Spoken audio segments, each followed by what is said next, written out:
long time indeed. Check me out, check me out. What?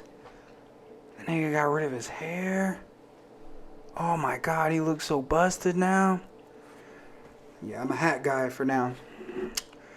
I'm a hat guy. Yeah, I let the dreads go, you know.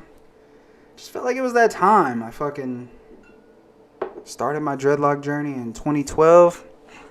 My first set was almost 3 years old.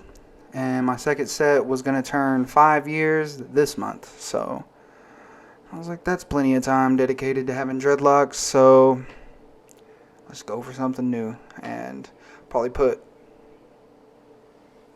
let's get this shit mixed up.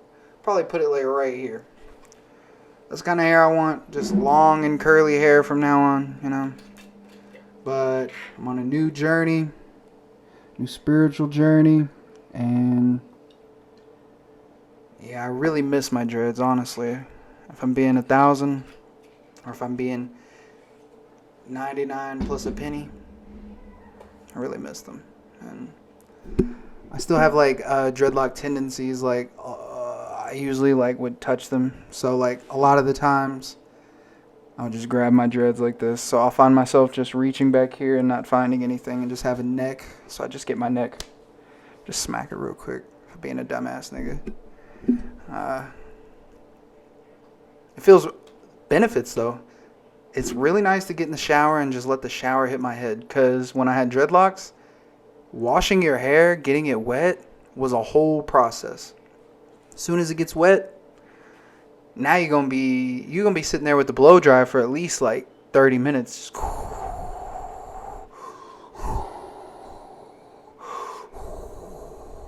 So, it's pretty nice.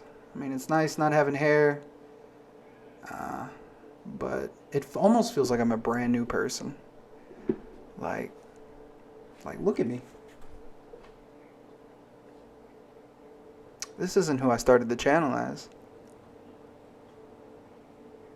I'm a brand new person with so many goddamn possibilities. I could be whoever I wanted. Look at that fucking pimple. I swear. That's the only downside to wearing hats. Like this right here, whenever I wear my hats like this, it makes my forehead break out so fucking bad, like I'm wearing a goddamn football helmet or something. Pardon this fucking... Oh. It's Minnesota. I'm drinking a fucking Coca-Cola Zero. It'll get you right. But, yeah. Drinking a Coca-Cola Zero. And whenever I do have alcohol, usually, I go with Smirnoff Zero Infusion. Sponsor me. But, cheers to being back.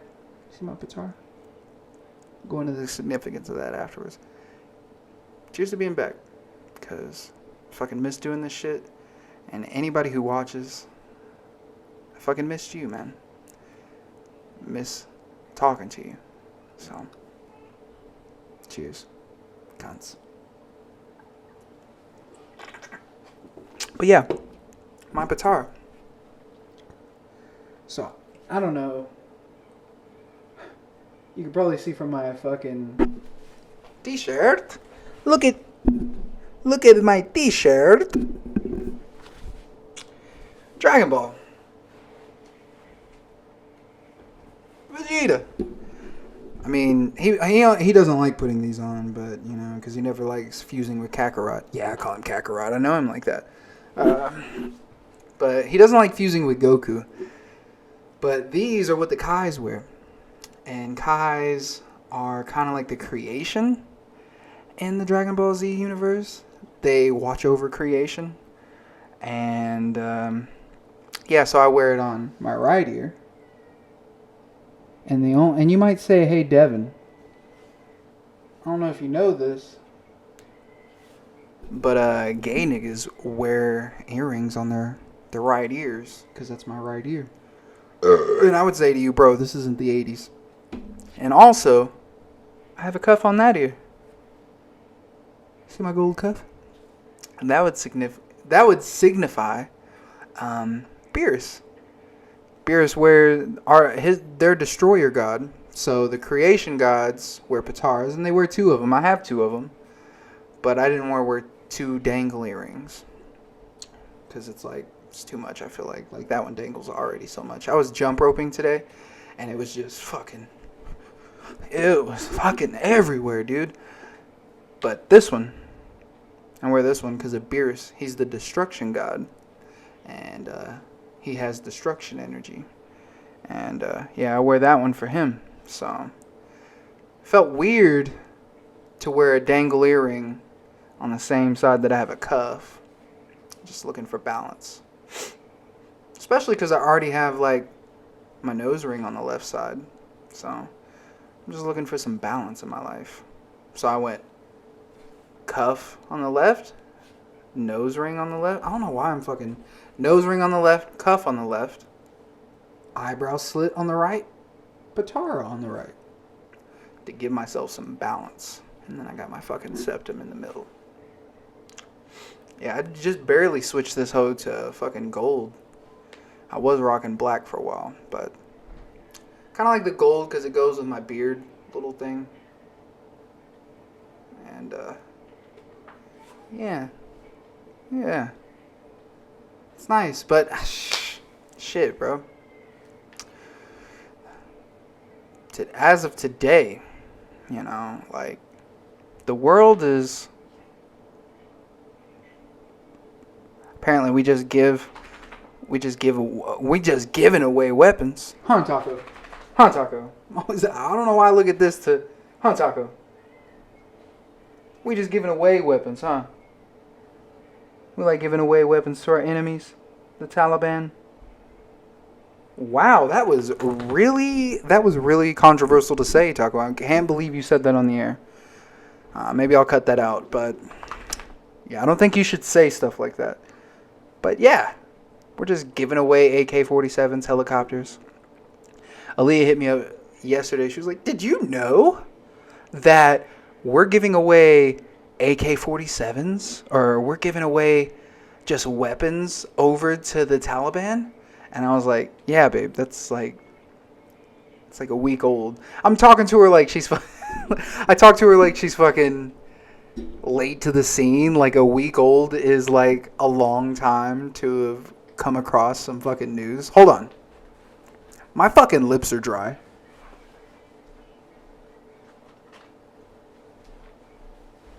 Oh yeah. Look at my fucking shorts.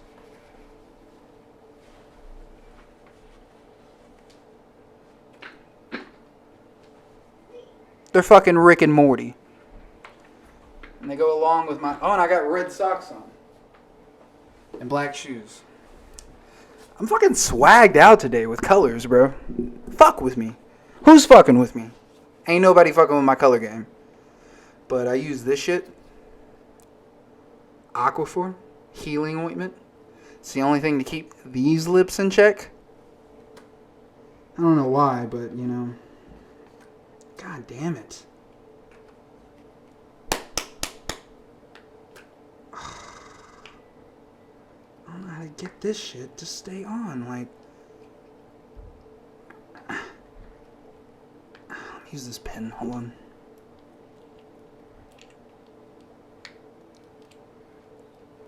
Oh yeah, I'm probably no longer editing these fucking podcasts because that's whenever I give up. Is when there's editing involved. I'll edit if we do a fucking snack crate, which we have a lot of. Let me show you.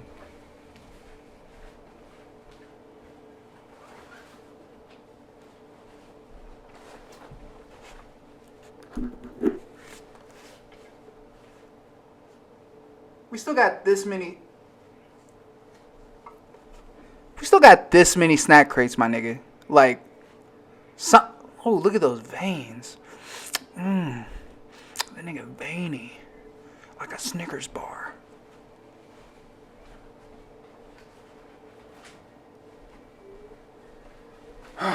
But yeah, snack crates.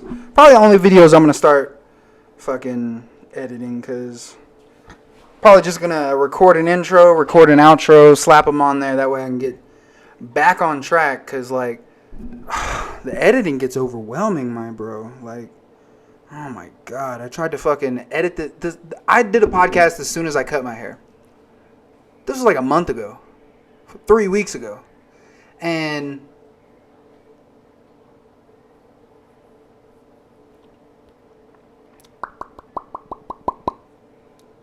yeah. That's much better. So, start the editing. Then, like, get busy. Nah, I'm making excuses. Stopped editing. And then came time to update my computer right here, because that's what I'm recording off of. And I had to delete that goddamn podcast just to get the software update. You know, I was literally a dick hair away. I just had to do the outro. The intro was done. The whole podcast was edited. All I needed was the outro, and that's easy. It's just, oh my god. I was so mad. And this was yesterday. But you know, that's what you get. That's what you get, fucking past Devin, for fucking doing this to us. And I'm going to blame it on him, because he's not the same person I am. You know what I'm saying? Like, he's not me. That guy's a whole different guy. And guess what? He's a fucking asshole for fucking stopping. It is almost 6:30 on a Wednesday night here. It's the 1st of September.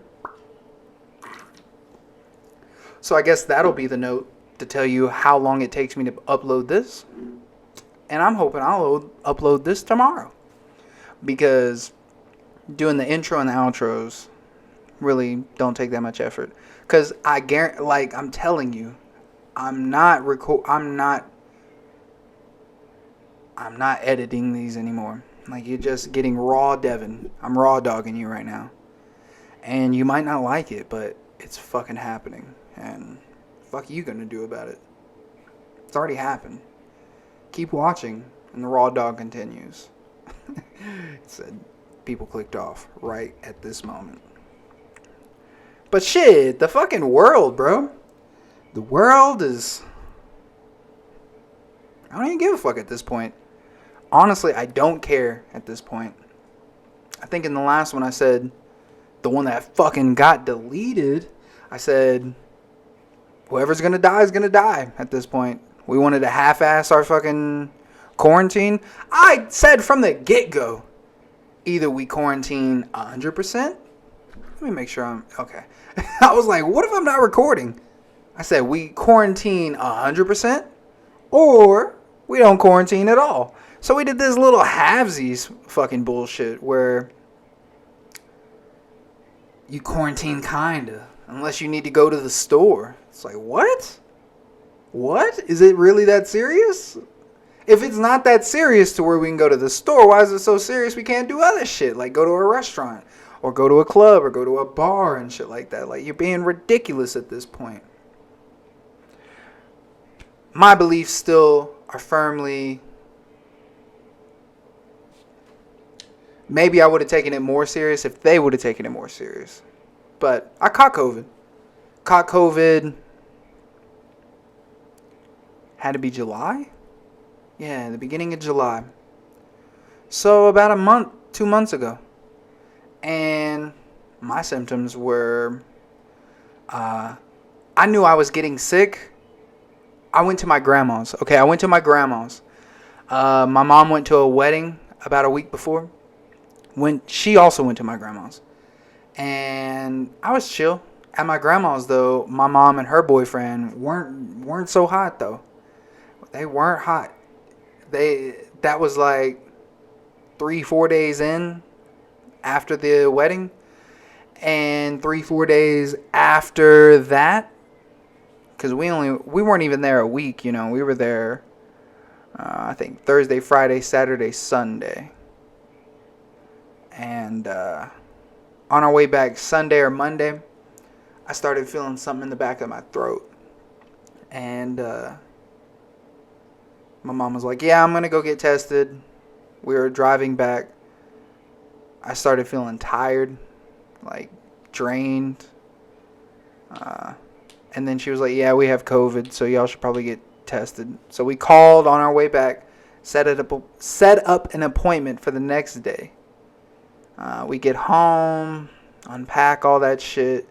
Only thing I'm feeling really is just kinda tired and something in the back of my throat. And I know I'm getting sick every time I feel something in the back of my throat. You know, I usually take an emergency vitamin C usually whenever I feel that shit. And I think we did. I think we took an emergency. I think that's what they're called. Emergency. And, you know, went to the doctor the next day.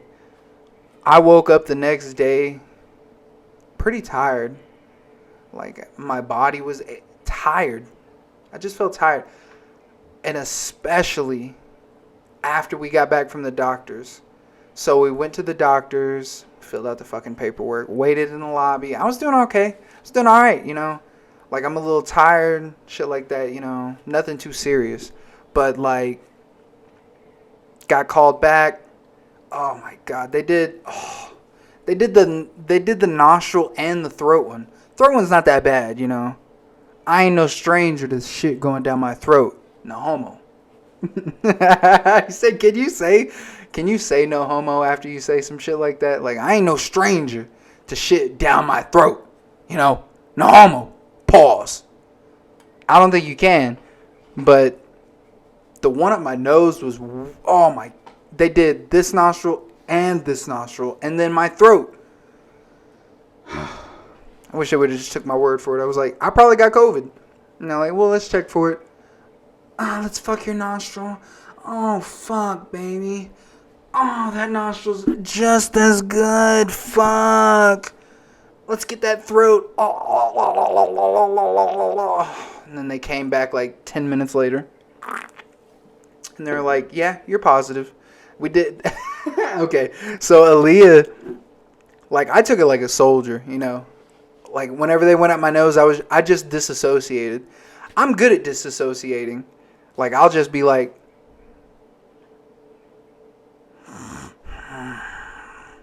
I feel the pain, but I don't acknowledge it. My body doesn't respond to it. I'm just like,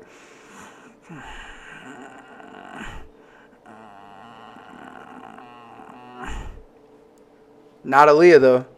She fucking jerked and fucking, ew, ow, it hurts. I was like, bitch, if you don't fucking sit still, they're gonna have to do it again if you don't fucking sit still. What the fuck are you doing? Married life. But fucking got our results back. They were like, yeah, y'all have COVID. Didn't even get Hendrix tested. We didn't have Ezra at the time, so that's good. He didn't get tested. Or he didn't get COVID. He hasn't had COVID, I don't believe.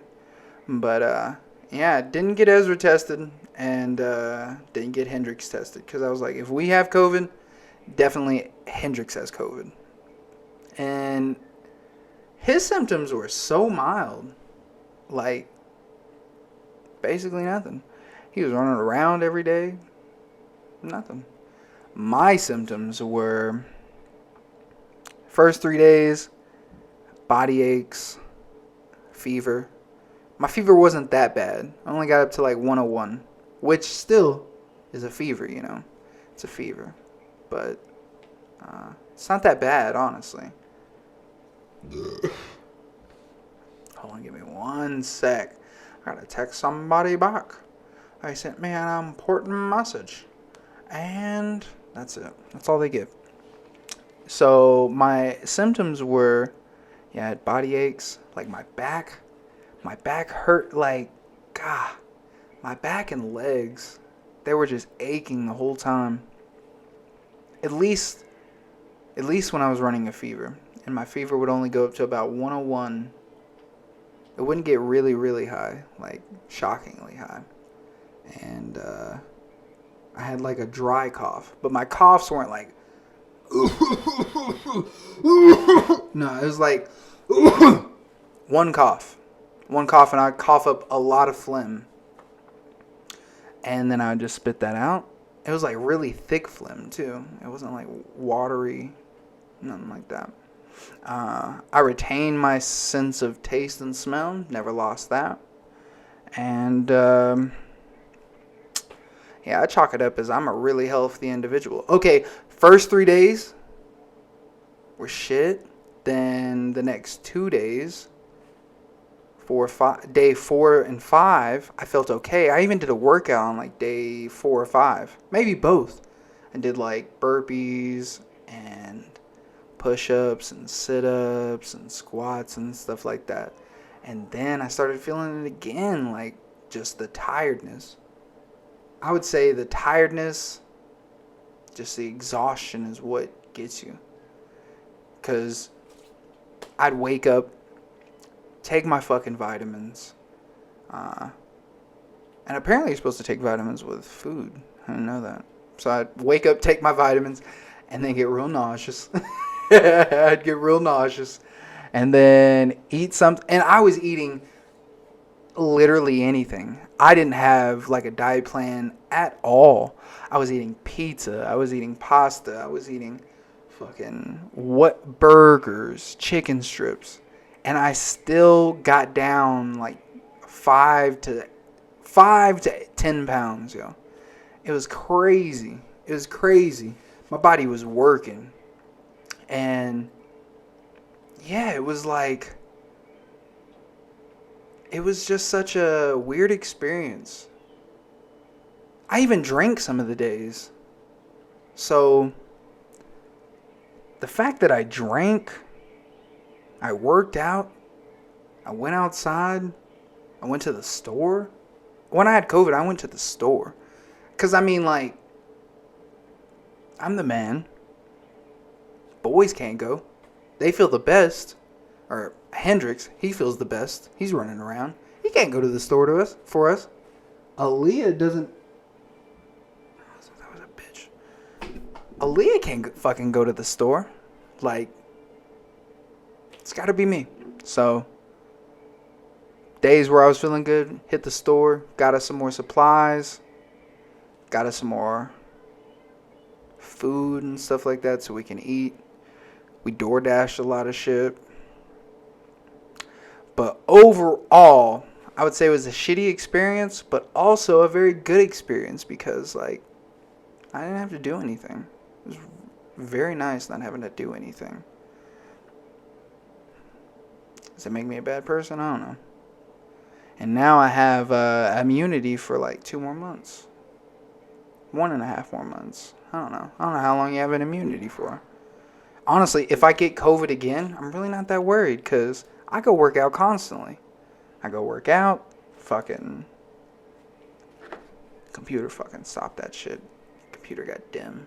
I didn't like that. Honestly, I'm not very worried about catching it. Which brings me to my next point. I'm not going to get fucking vaccinated. I'm not getting the vaccination.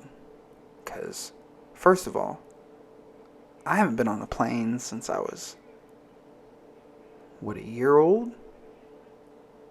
That's whenever I flew from Louisiana to Hobbs, New Mexico? Or Midland or whatever. I don't know. I haven't been on a plane since then. Fuck I need to go on a plane for? Like I got the money to fucking fly anywhere. Nah. And then, like, everybody's turning it into a morality thing. Like, if you were a good person, you would want to save other lives. Personally, I don't value human life like that. Like, human lives aren't that important to me. Honestly, if I'm being completely honest. I'll bring it back to the abortion debate. I woke up one morning, I was like, isn't it weird that just like 2 years ago, the right was saying, under no circumstance should you ever get an abortion. It's immoral. And the left was saying, if you don't want an abortion, don't get an abortion. But you don't have the right to tell somebody that they can't do something with their own body. Fast forward now. The left is saying you should get the vaccine because it's immoral if you don't. You're killing other people. And the right saying You have the right to get the vaccine if you want. If you don't, who cares? I'm like, what the the world's so crazy right now. Like, I really thought like I was a leftist, you know? Like somebody who can identify with leftist ideas. But just to see how the core beliefs switch depending on the goals, I don't fucking identify with either side, yo. So I'm a centrist at heart.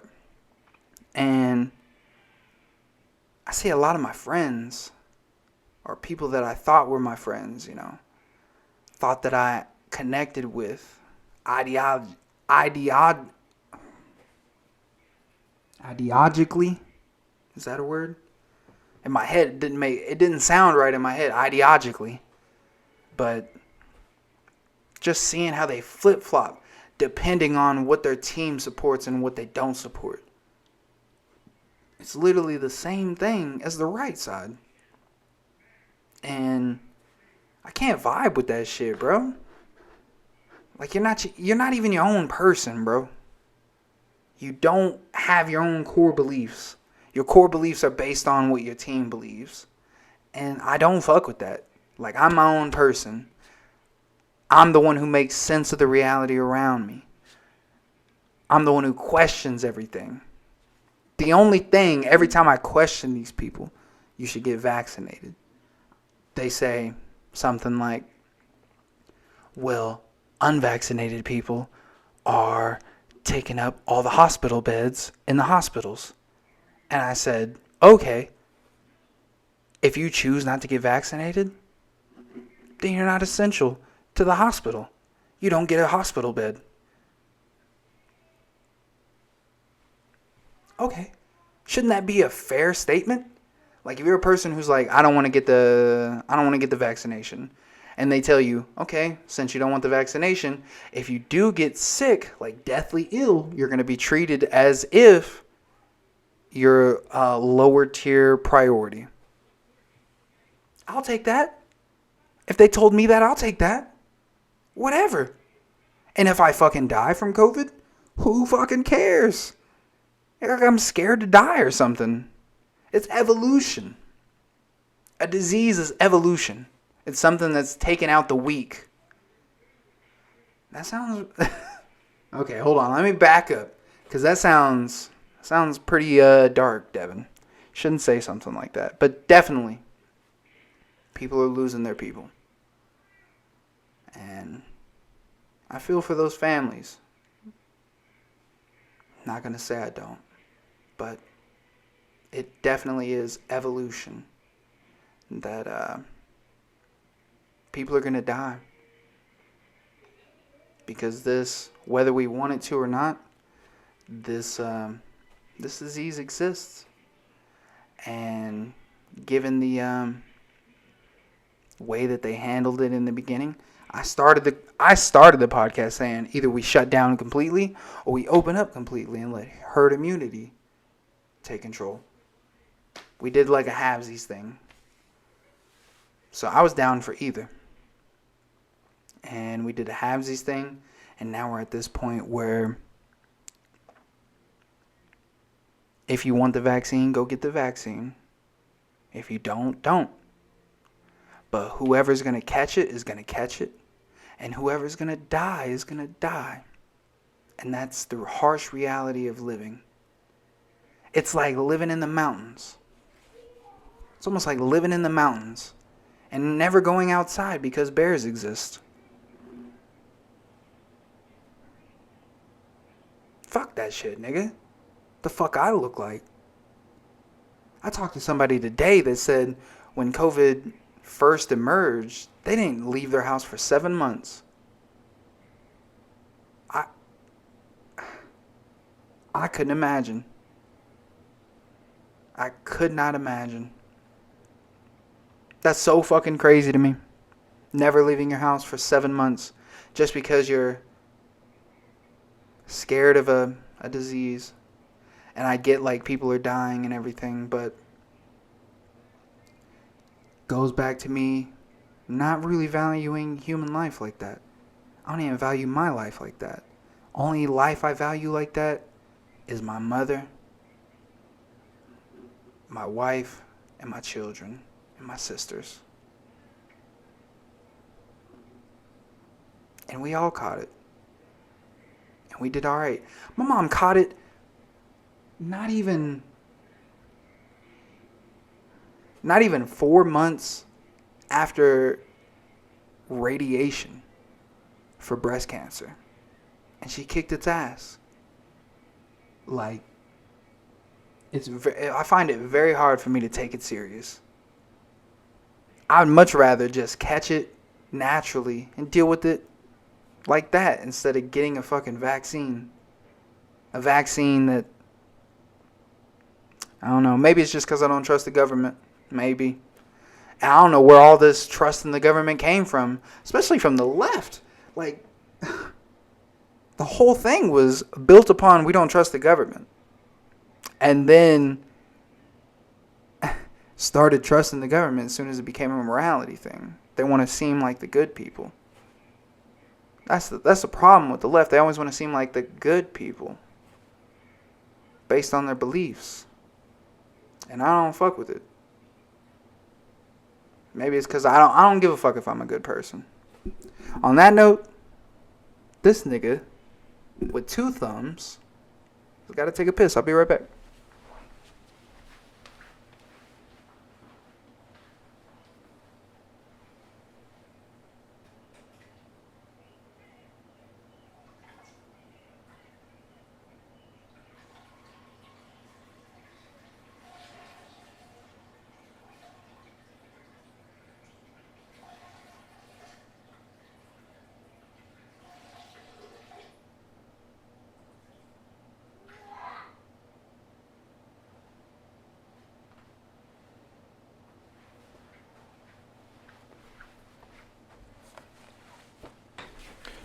Oh. Okay, to move off of like fucking politics and shit, because like who the fuck wants to think about politics constantly? Let's pour another shot, huh? Both my sons. Oh my gosh, y'all don't even know about this. So went to court for my eldest, Ezra, and I fucking won. Can't believe it. Can't fucking believe it. Like, whenever I sitting in court, such a surreal experience sitting there. And it was a Zoom call. Like, I wasn't even there face to face with the judge. But having to answer questions from her lawyer and shit like that. He was asking me shit like, do you think I set her up for failure? And my lawyer just kept saying, give them short answers, yes or no answers. And so I would say like, no. And he would ask something like, what do you think my client's best qualities are for the child? And I'd be like, she loves the child.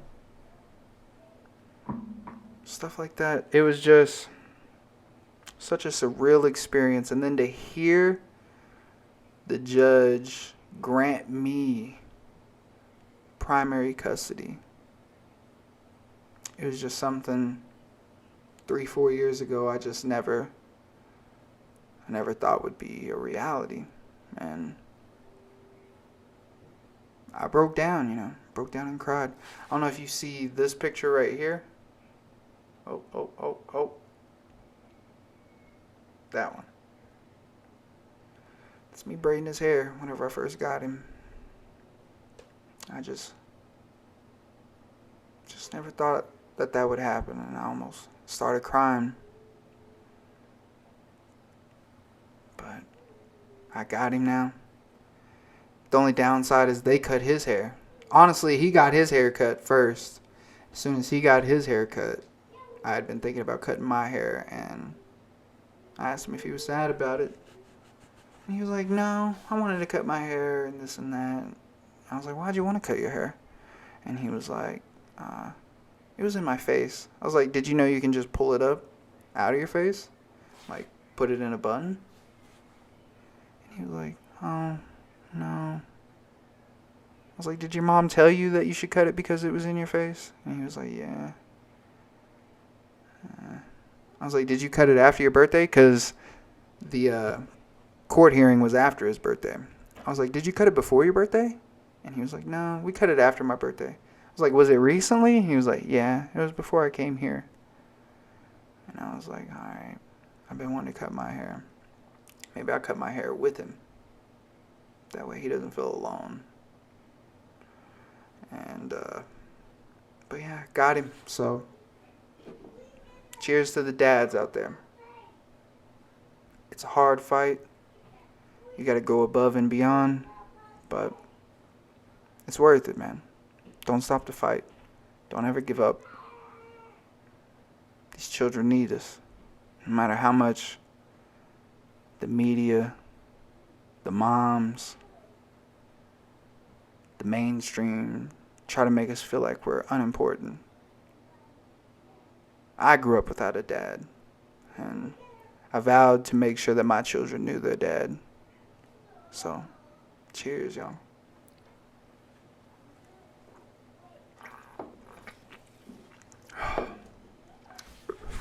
So, big ups to that.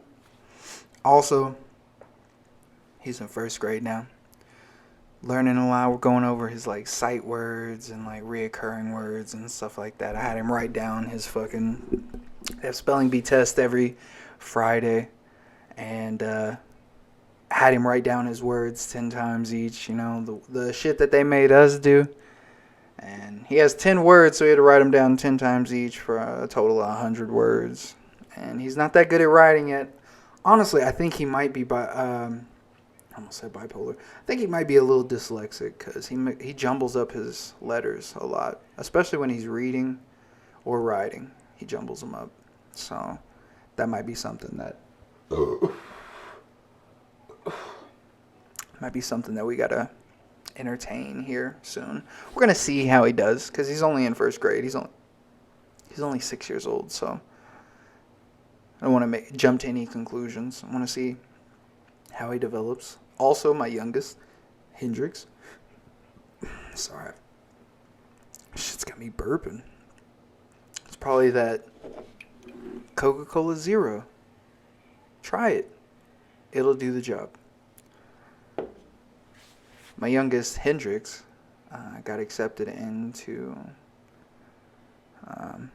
the pre-K program. So, big ups to that. We've been trying since he was like 1 or 2. And he barely got accepted, so I'm glad he gets to get some form of school before actually starting like kindergarten, you know. Yeah. Everything's okay. Okay. Because, you know, there's adult things that you really don't have much control over. But as far as everything's going, everything's okay, I would say. You know. Hold on, give me 1 sec. Hey, can you stop doing that, please? Making a lot of noise. Thank you so much. Thank you for saying yes, sir.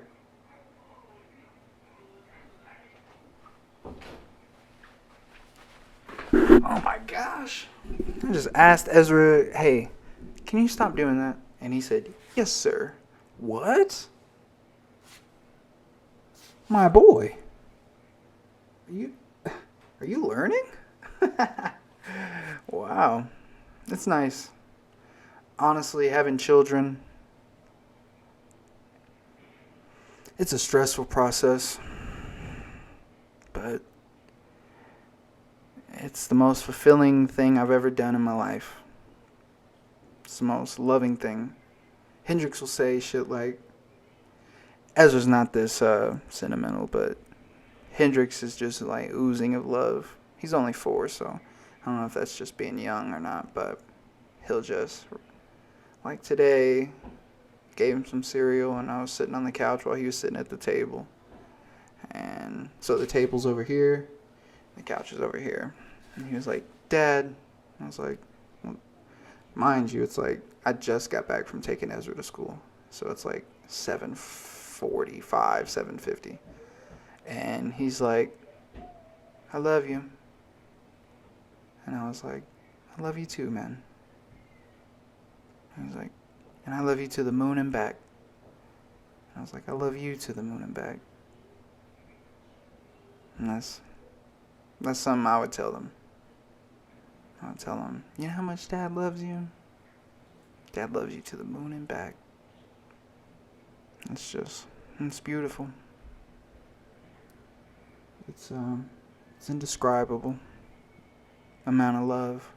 It's probably the most love I've ever received from another human being other than my mom and my grandma. And but also, it's very stressful. Like, I'm not one of those parents that's gonna tell you it's all fucking I love yous and shit like that. They're gonna test your boundaries. They're gonna see what you tolerate, and they're always gonna press you, yeah. At least Hendrix. Ezra, not so much. I think it's because he's older. But Hendrix will definitely test you. We got to the point where usually I go by the 3 strike system. So 3 strikes, you're out. After 3 strikes. So I'll give you a warning, a second warning, a third, not even a warning, a third strike, get you in the corner. After the corner, you do the same thing, you get a spanking. So Hendrix learned this, I guess. And he would do 2 of everything. 2 of everything he knows he shouldn't be doing. Because I learned that he knows he shouldn't be doing it, because I'd walk in and then he would just immediately stop doing what he's doing. So I'm like, you know you shouldn't be doing that, but you're doing it anyways. And then I think it's because he knew, like, 2 strikes on this, 2 strikes on this, I can get away with 2 strikes on everything. So that's what I'm going to do. So I had to move to 2 strikes for the day. 2 strikes for the day. You know you shouldn't be doing this. That's 1 strike. You do the same thing, that's the 2nd strike. You move to something else, you know you shouldn't be doing that. That's a 3rd strike. Go to the corner. You do something else that you know you shouldn't be doing, that's a spanking. Let's get these licks then. And I'm not one of those parents that want to spank my children. I really don't. But I'm also not a parent that doesn't believe in not spanking. Because I feel like the parents who never discipline their children, or they don't discipline them where it affects them, or I don't even call it discipline, I call it a deterrent. It's something to deter you from continuing your behavior. So if I put you in the corner and then it doesn't deter you from doing behavior that you know isn't acceptable, that means I need to step it up on my deterrence. And they don't want the belt. And when they get older, I'm gonna go make a fucking paddle. I'm gonna put some holes in it and put some duct tape on the paddle. And I gotta up my deterrent. Once they get to a certain age where spankings don't work, it's gonna be grounding. You're gonna be grounded. Because it doesn't matter if I ground them now. Because it's like, their imagination's so wild. It's like, how can you ground them? To their room? Make sure they don't play with toys? They're okay with that, I feel like. At this point, at least. Standing in the corner, that's enough for Ezra. Usually I never have to spank Ezra. Ezra is, you don't have to get on to him very much. He kind of beats himself up the most. Kind of turned this into a parent goddamn podcast. But yeah, Hendrix, he doesn't care. He doesn't care until you take it up to a whooping. As soon as I take it up to a whooping, I can whoop him 11 o'clock a.m. and he's going to act exactly how he's supposed to act for the rest of the day. And people can say that that's abuse. You should never hit your children, stuff like that. But, hey, I think children understand way more than you give them credit for. And children should act a certain way unless they're going to get consequences. Because when you're an adult, if you act a certain way, there's going to be consequences. Because outside of these walls, don't nobody give a fuck about my kids. So I have to be the one to give a fuck about them and show them in a controlled setting what the world's like. And the world is full of consequences. I've been around parents who doesn't want to introduce failure or introduce consequences to their kid. And guess what? Their kids are assholes. Their kids have absolutely no empathy, absolutely no remorse for anything other than themselves. They're completely selfish. And that's not the type of kids I'm going to raise. Where am I at? 46? All right. Yeah, I'm going to take it to an hour. But Ezra's in school learning. Hendrix is in school learning. Looking for a new job. Thinking about going back to serving. And only because I need money. Money where I don't have to sacrifice more time. Because that's the biggest aspect I don't want to have to give up. I know at this point, especially with my hair like this, it wouldn't take me very long to get clean to go to the oil field. But this is chess, nigga, not checkers. And I'm not trying to fucking start a career in something that I know is a dying industry. And I tell that to everybody I see in the oil field, and they just give me excuses. Yeah, well, we can't just go away from it automatically. And I'm like, yeah, of course. But you understand what you're choosing to build a career in is a dying industry, nonetheless. And they just deny it.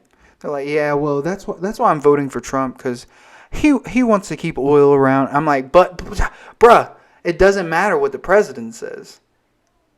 Look how the environment's responding to what we've been doing.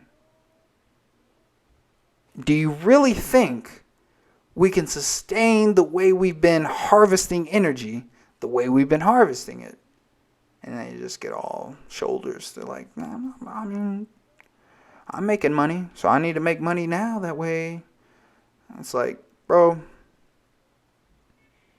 how can you even say you love your kids?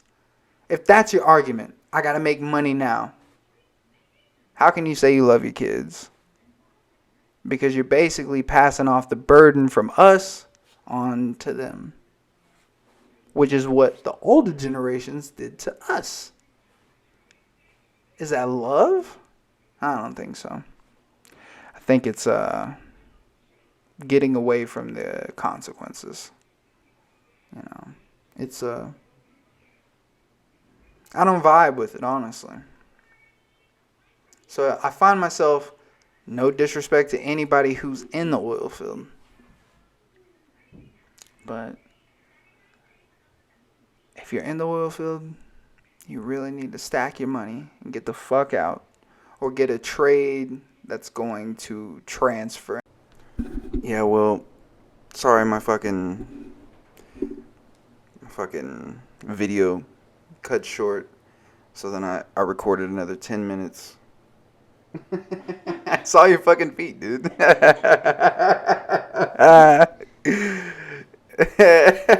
But it cut off, so I recorded another one, and then the last one didn't save, so I'm recording this one just to end this video. I'm sorry about it, I didn't realize for a couple of days, but yeah, whatever I was talking about there, I think it was about the oil field. But anywho, Hope you enjoyed the video. Stay tuned for more. Aaliyah, come tell him we're gonna do podcast and fucking yeah. That's her confirmation that we're gonna do snack crates and videos. But y'all stay safe out there, and see you in the next video, man.